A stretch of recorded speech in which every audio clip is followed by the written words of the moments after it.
Hello students. तुम लोगों का ये फर्स्ट चैप्टर है और तुम लोगों को यहाँ पे ध्यान से देखना है कि क्या चल रहा है। और जिस जो सब्जेक्ट मैं अभी बता रहा हूँ वो तुम लोगों का मैथ्स है।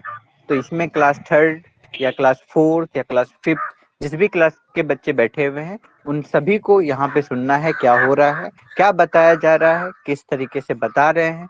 और हर चीज को ध्यान से सुनना है। जहाँ पे जो चीज इम्पोर्टेंट लगे तो वीडियो को पॉज कर लेना है और उन चीजों को नोट डाउन कर लेना है कॉपी में।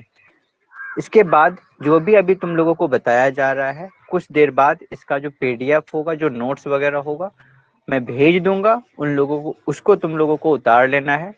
जो वहाँ के टीचर्स होंगे वो तुम लोगों को प्रोवाइड करवा देंगे वो सारा नोट्स। बाद बाकी यहाँ पे अभी जो चैप्टर तुम लोगों को बताया जा रहा है वो है तुम्हारा मैथ्स। और इसमें फर्स्ट चैप्टर हमको देखना है द फिश टेल। जो फर्स्ट चैप्टर है वो है तुम्हारा द फिश टेल। अब यहाँ पे जो चैप्टर का नाम है वो तुम्हारा हो गया फिश टेल। इसमें जो भी चीज बोला जाएगा वो तुम लोगों को करते चलना है, नोट डाउन करते चलना है। साथ ही साथ अगर तुम लोगों को कुछ इंपॉर्टेंट लगे बाद में इसका जो नोट्स होगा वो तुम लोगों को प्रोवाइड करवा दिया जाएगा। यहाँ पे जब तुम लोग फर्स्ट चैप्टर देखोगे तो वो है तुम्हारा द फिश टेल। फिश का मतलब अच्छे से तुम लोगों को समझ में आ रहा है कि क्या होता है। यहाँ पे एक वर्ड लिखा हुआ है टेल, TALE। इस टेल का मतलब क्या होता है कि अगर तुम लोग क्या करोगे कि अभी क्या होता है कि बहुत सारा ऐसा स्टोरी होता है तुम लोगों के बुक में जो काफी इंटरेस्टिंग होता है। मतलब बहुत सारा ऐसा स्टोरी होता है जो रियल में हुआ भी नहीं होगा बट तुम लोगों को बताया जाता है कि ऐसा ऐसा है। तो टेल का मतलब क्या होता है कि कहानियां, एक इंटरेस्टिंग स्टोरी या फिक्सियस स्टोरी। फिक्सियस का मतलब क्या हो गया कि ऐसा मान लो कि कोई एक स्टोरी है जो रियल में ऐसा कुछ हुआ नहीं है बट तुम लोगों को कोई कॉन्सेप्ट को समझाने के लिए या किसी चीज को बताने के लिए क्या करा जाता है, उस स्टोरी को बताया जाता है तुम लोगों को। तो यहाँ पे वही है, उसी टाइप का एक स्टोरी यहाँ पे हम लोगों को समझना है, वो है टेल। तो इस तरह का जो भी नैरेटिव्स होता है या जो स्टोरी होता है जो फिक्सियस स्टोरी है उसको बोला जाता है टेल, TALE, टेल। तो यहाँ पे अगर तुम लोग देखोगे फर्स्ट टर्म में तो ध्यान से इसको सुनना कि क्या कंडीशन है। कि यहाँ पे एक टर्म लिखा हुआ है deep under the sea, see the lovely coloured fish and swimming peacefully. ये तुम्हारा स्पेसिफिक 3 लाइन लिखा हुआ है। अगर हम इसको अंडरलाइन करें तो अंडरलाइन में तुम लोग अच्छे से देख सकते हो, यहाँ पे लिखा हुआ है deep under the sea the lovely coloured fish and swimming peacefully. यहाँ पे ये 3 लाइन लिखा हुआ है। ये जो पोएम है ना, ये 3 लाइन का अगेन मैं पढ़ रहा हूँ, ध्यान से सुनना। Deep under the sea the lovely coloured fish swimming peacefully. ये जो 3 लाइन का पोएम है ना, यहाँ पे हालांकि ये और भी है बट यहाँ पे तुम लोगों को 3 लाइन प्रोवाइड करा गया है। तो ये जो 3 लाइन का पोएम है इस पोएम को बोला जाता है हाइकू, HAIKU। ये जो पोएम है इसको बोला जाता है हाइकू। और ये स्पेसिफिक जो पोएम है ये जापान में है। मतलब जापान का ये पॉपुलर एक प्रकार से तुम पोएम समझ सकते हो, जापान जो एक देश है। तो यहाँ पे ये स्पेशल एक पोएम जो है 3 लाइन का, इसको बोला जाता है हाइकू। इसका मतलब क्या हुआ कि अगर तुम लोग समुद्र देखोगे तो उसका जो डेप्थ होता है, गहराई होता है, वो बहुत ज्यादा होता है। तो डीप अंडर द सी, तो और उसके नीचे हम क्या देखेंगे, जो जो समुद्र है उसमें हम क्या देखेंगे कि बहुत सारा क्या होता है, फिश होता है। और सब फिश जो होगा दिखने में कुछ कुछ सिमिलर होगा, कुछ कुछ बहुत अलग देखने को हमें हम लोगों को मिलेगा। अलग अलग तरह का फिश, उसका शेप, जो आकार होगा, साइज होगा, जो बनावट होगा, और स्पेशली उन लोगों का जो कलर्स होगा। जो फिश होता है वैसा नहीं कि सिर्फ एक कलर का होगा, बहुत सारे कलर्स का होता है। तो यहाँ पे उसी चीज को बताने का कोशिश करा जा रहा है, जो नेचर है, हम लोग का जो प्रकृति है उसको समझाने का कोशिश करा जा रहा है कि कितना बढ़िया है। तो डीप अंडर द सी, जो समुद्र है उसके काफी गहराई में हम लोग क्या करते हैं, बहुत सारा कलर्ड फिश देखते हैं जो काफी पीसफुल्ली, पीस का मतलब होता है शांति, तो काफी शांति पूर्वक वो लोग क्या कर रही होती है, स्विमिंग कर रही होती है। अगेन मैं इस पोएम को पढ़ रहा हूँ, तुम लोगों को कॉपी में नोट डाउन करना है। Deep under the sea the lovely coloured fish and swimming peacefully. और ये जो 3 लाइन है ना पोएम का, इसको बोला जाता है हाइकू। ये जो पोएम है ना, ये पोएम किसके बारे में है? तो हमारे नेचर के बारे में है। हमारे नेचर को बताया गया है इसमें, हमारे प्रकृति के बारे में बताया गया है। और ये जो पोएम है ये पॉपुलर कहाँ पे है? जापान में। और देयर इज अनदर हाइकू, अगर हम बात करेंगे, मतलब ये हाइकू पोएम है जिसका 3 लाइन अभी हम पढ़े अगेन, और एक अनदर हाइकू को हम पढ़ रहे हैं, वो सुनना। The lake calm smooth still of fish jumps and return ripples the lake. Again ये वाला जो लाइन है तुम लोगों को कॉपी में नोट डाउन करना है। ये वाला, ये भी हाइकू ही है। जैसे ऊपर का एक ये हाइकू हुआ, ये भी हाइकू ही है। इसको ध्यान से सुनना। The lake calm smooth still of fish jumps up and returns ripple shake the lake. तो उसमें वो जो फिश होगी वो क्या करेगी? कभी ऊपर आएगी, कभी नीचे जाएगी, और वो काफी पीसफुल्ली मैनर से क्या करेगी? उसमें गोता लगाएगी। दैट मीन्स क्या करेगी? उसमें कभी वो ऊपर आ रही है, कभी नीचे जा रही है, फिश है जो उसका काम है, तुम लोगों को अच्छे से पता है। तो यहाँ पे इन्हीं के बारे में बताया गया है कि हमारे इस नेचर में, इस प्रकृति में बहुत सारा ऐसा चीज है जिसको हम लोग ऑब्जर्व करेंगे तो वो काफी एक सिस्टमेटिक मैनर में, एक अलग तरीके से हमको क्या करती है? वो देखने को मिलता है। ये हमारा जो पृथ्वी का बनावट है, जो हमारे अर्थ है, तो इसका एक अलग ढांचा है जिसको हम लोगों को काफी अच्छे से समझना होगा। तो यहाँ पे उन्हीं बातों को बताया गया है। और लिटरली ये जो 6 लाइन हो गया पोएम का, ऊपर का 3 लाइन और नीचे का 3 लाइन, इसको बोला जाता है हाइकू। और ये पॉपुलर कहाँ पे है? तो जापान में पॉपुलर है। तो ये जो पोएम है ये किसके बारे में है? तो अबाउट फिश। तो do you know any poem about fish? अगर तुम लोगों को कोई फिश से रिलेटेड कोई पोएम पता है तो तुम लोग वो भी बता सकते हो। तो यहाँ पे here are some drawing made by the children. तो तुम लोगों को कुछ अभी प्रोवाइड करा जाएगा, कुछ इमेजेस। उन सभी का तुम लोगों को डायग्राम बनाना है, कुछ फिश का डायग्राम कल बनाना है। और वो कल तुम लोगों को मेरे जो व्हाट्सएप ग्रुप होगा, जो टीचर्स के होगा, उसको दे देना। वो लिटरली हम मेरे तक पहुंचा देना है उनको। तो यहाँ पे तुम लोगों को ध्यान से सुनना है और समझना है कि क्या बताया जा रहा है। आगे अगर तुम थोड़ा सा देखोगे तो यहाँ पे कुछ फिश का दिया हुआ है इमेज, ध्यान से तुम लोग देख सकते हो। ये सब डायग्राम तुम लोगों को कल बना के रखना है। ये हो गया नीचे वाला, ये डायग्राम हुआ। फिर तो ये सब डायग्राम तुम लोगों को बनाना है। तो आगे थोड़ा सा समझना इसमें क्या कंडीशन है। तो अगर हम लोग देखेंगे,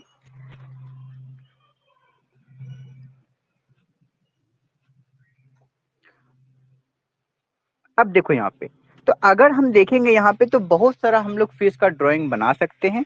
अब यहाँ पे look for fish design around you on cloth, in paintings, on mat. तो तुम लोग बहुत सारे जगह फिश का जो डायग्राम है, फिश का जो फोटो है वगैरह, ये सब तुम लोग देख सकते हो। तो यहाँ पे एक चीज याद रखना, मीन एक वर्ड होता है, MEEN, मीन। और इस मीन का मतलब होता है फिश। अगेन हम बोल रहे हैं, ध्यान से सुनना। एक वर्ड होता है मीन, MEEN, मीन। और इस मीन का मतलब क्या होता है? फिश। तो यहाँ पे एक गर्ल है, यहाँ पे तुम लोग ये गर्ल देख सकते हो, ये गर्ल है। और ये गर्ल का नाम है मीनाक्षी। अगर तुम लोग थोड़ा सा गौर करोगे इस गर्ल पे, तो इस गर्ल पे थोड़ा सा गौर करो। इस गर्ल का नाम है मीनाक्षी। ध्यान से सुनना, इस गर्ल का नाम क्या है? मीनाक्षी। अभी हम एक वर्ड बोले मीन, MEEN, मीन। इस मीन का मतलब क्या होता है? फिश। और यहाँ जो एक तुम डायग्राम देख सकते हो ये इस गर्ल का, तो इस गर्ल का नाम क्या है? मीनाक्षी। तो इस मीनाक्षी को अगर तुम लोग थोड़ा सा अच्छे से ऑब्जर्व करोगे तो इसका आई का शेप देखो, जो आंख है उसका शेप देखो, इसका जो कपड़ा का डिजाइन है वो उसमें देखो थोड़ा सा गौर करके, कि इसमें जो फिश है उसका इमेज बना हुआ है। चाहे उसके गला में जो ये एक प्रकार से ऑर्नामेंट्स बनी हुई है, ये आईज के पास तुम लोग देख सकते हो, इसके क्लॉथ्स में देख सकते हो, ये सभी में कहीं ना कहीं फिश का इमेज बना हुआ है। तो ये गर्ल है और इस गर्ल का नाम क्या है? मीनाक्षी। तो यहाँ पे एकदम इसका जो आईज का लुक है वो जस्ट लाइक फिश की तरह दिख रहा है एकदम, जो आंख है उसका जो शेप है वो फिश की तरह दिख रहा है। तो क्या तुम इस तरह का कोई रियल में ऐसा कोई आइज देखे हो किसी का जिसका शेप फिश की तरह दिख रहा है? तो वो तुम लोगों को बताना है। तो यहाँ पे तुम लोगों को एक फेस ड्रॉ करना है, तुम लोगों को कॉपी में करना है। तो और ये होमवर्क के तौर पे तुम लोगों का हो गया कि तुम लोगों को एक फेस ड्रॉ करना है, मतलब एक फेस का फिगर बनाना है, और उसमें जो आईज तुम लोगों को बनाना है वो जस्ट लाइक उसका आईज जो है, जो आंख है वो फिश की तरह दिखना चाहिए, मतलब फिश से रिलेट करना चाहिए। जैसे यहाँ पे मीनाक्षी का जो आई है वो फिश की तरह दिख रहा है, तो इसी तरीके से तुम लोगों को अलग अलग फेस का डायग्राम बनाना है और उसमें आईज जो होना चाहिए वो फिश की तरह होना चाहिए। दूसरा, अब यहाँ पे थोड़ा सा एक चीज समझना, जब हम लोग फिश के बारे में पढ़ रहे होते हैं तो थोड़ा सा कुछ समझते हैं फिश के बारे में। एक चीज याद रखना, फिश हमको पता है, जैसे हम लोगों के पास, अगर हम ह्यूमन बींग्स की बात करेंगे तो हम लोगों के पास नोज है सांस लेने के लिए, क्लियर। और एक चीज याद रखना, अगर हम नोज की बात कर रहे हैं तो नोज में दो होल है, नाक में क्या है, दो छिद्र है, दो छेद है। तो नोज का जो दो होल्स है ना, उस दो होल्स का नाम है नोस्ट्रिल। याद रखना, the two holes of the nose known as nostril, NOSTRILS। Again बोल रहे हैं, nostril, NOSTRILS, nostrils।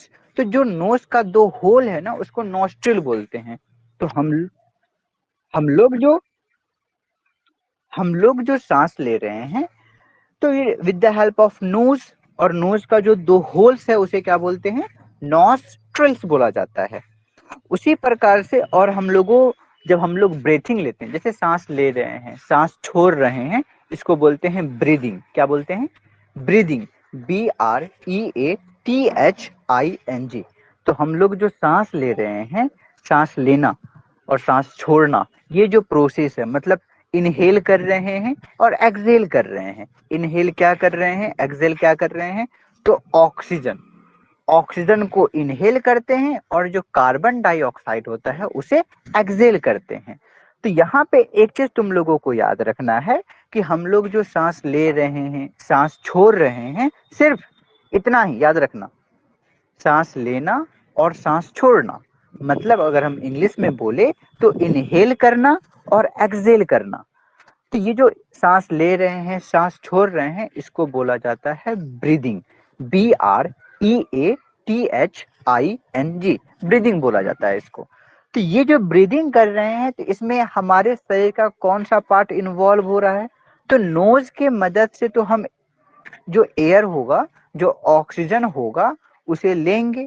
लेकिन एक चीज याद रखना, जो ऑर्गन्स इसमें इन्वॉल्व होता है वो ऑर्गन है तुम्हारा लंग्स।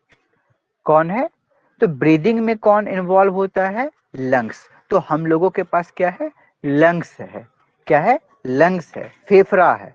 तो हम लोग जो सांस लेते हैं तो सांस लेने में जो ऑर्गन इन्वॉल्व है इसमें, हमको पता है नोज की मदद से ले रहे हैं। तो हम जो ह्यूमन बींग्स होगा, एग्जाम्पल के तौर पे हम यूज कर रहे हैं ह्यूमन बींग्स का। ह्यूमन बींग्स का मतलब कौन, हम लोग, जो मानव है, जो आदमी है उसका बात कर रहे हैं हम लोग।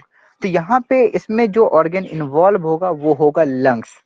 बट फिश की बात करेंगे ना, मछली की बात करेंगे, उसके पास लंग्स नहीं होता है सांस लेने के लिए। तो हम लोग के पास लंग्स है, इसीलिए हम लोग काफी अच्छे से सांस ले पाते हैं इस जमीन पे। बट अगर हम फिश की बात करेंगे, फिश के पास लंग्स नहीं होता है। फिश के पास क्या है, एक स्पेशल ऑर्गन होता है, जिस ऑर्गन के मदद से फिश क्या करती है, सांस लेती है। अगेन हम बोल रहे हैं, फिश की बात करेंगे तो फिश के पास लंग्स नहीं होता है। और ये फिश के पास जो लंग्स नहीं होता है ना, तो इसके पास एक स्पेशल ऑर्गन होता है सांस लेने के लिए। क्योंकि अगर कोई भी लिविंग बींग्स है, लिविंग बींग्स समझ रहे हो ना, सजीव वस्तु जिसको बोला जाता है। तो लिविंग बींग्स की अगर हम बात करेंगे, लिविंग थिंग्स की अगर हम बात कर रहे हैं, और नॉन लिविंग थिंग्स की बात कर रहे हैं, जिसमें जान है वो लिविंग है, जिसमें जान नहीं है वो नॉन लिविंग है। तो अगर हम लिविंग थिंग्स की बात कर रहे हैं तो ये तो मैंडेटरी है ना कि वो सांस लेगा, सांस छोड़ेगा, मतलब उसको तो ब्रीदिंग करना ही पड़ेगा। बट जो नॉन लिविंग थिंग्स होता है, जिसमें जान नहीं होता है, उसका कोई रोल इसमें नहीं होता है। तो हम लोग जो बात कर रहे हैं वो लिविंग थिंग्स का बात कर रहे हैं। तो यहाँ पे जो फिश है ना, तो फिश को भी चाहिए सांस लेना है, सांस छोड़ना है। तो फिश के पास लंग्स नहीं होता है हम लोगों के तरह। उसके पास क्या होगा, एक स्पेशल ऑर्गन होगा, और उस स्पेशल ऑर्गन को बोला जाता है गिल्स।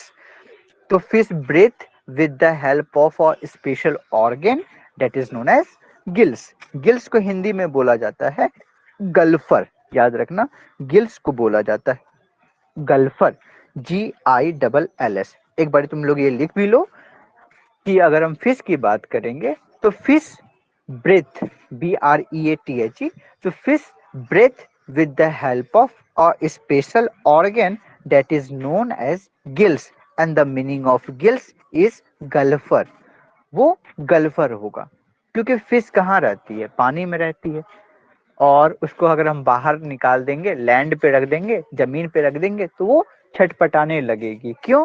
क्योंकि फिश जो होगा ना, फिश के पास तो लंग्स है नहीं हम लोगों के तरह, और हम लोगों की तरह लंग्स नहीं है। इसीलिए अगर हम उसको बाहर रख देंगे ना, तो वो बाहर में जो इस एटमॉस्फेयर में जो ऑक्सीजन है वो ले ही नहीं पाएगी, क्योंकि लंग्स ही नहीं है। और हम लोग इसीलिए ले पाते हैं क्योंकि हम लोगों के पास लंग्स है।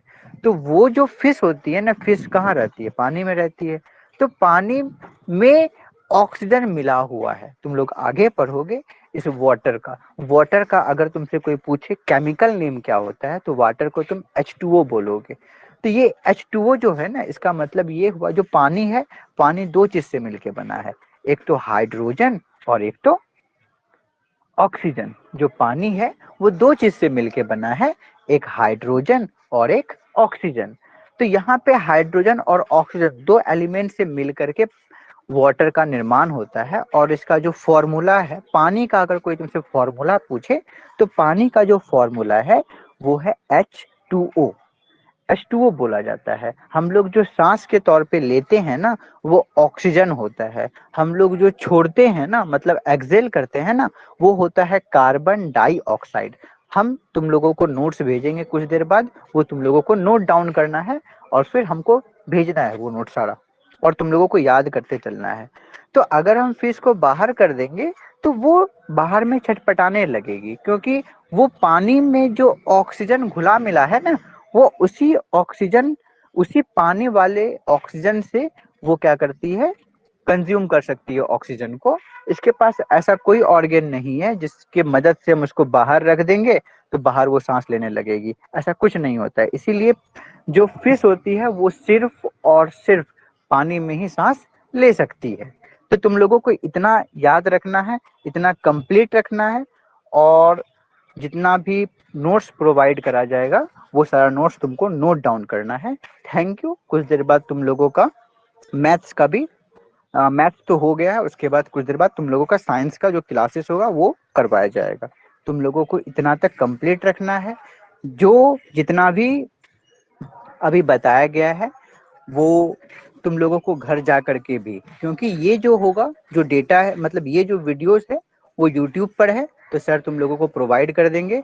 जो जहाँ से तुम लोगों को ये दिख जाना है और घर जाना है वो खोलना है, क्योंकि अगर तुम वहाँ पे जो यूट्यूब है, यूट्यूब खोलना, सर्च में लिखना, जो सर प्रोवाइड करेंगे वो डालना, तो मेरा वीडियोस वगैरह आ जाएगा। तुम लोगों को घर जा करके भी ये देखना है, रिवाइज करना है। हर 2 दिन बाद हम कॉल करेंगे और तुम लोगों से पूछा जाएगा। तो तुम लोगों को पूरा याद रहना चाहिए, पूरा कंप्लीटेड रहना चाहिए। ठीक है, थैंक यू।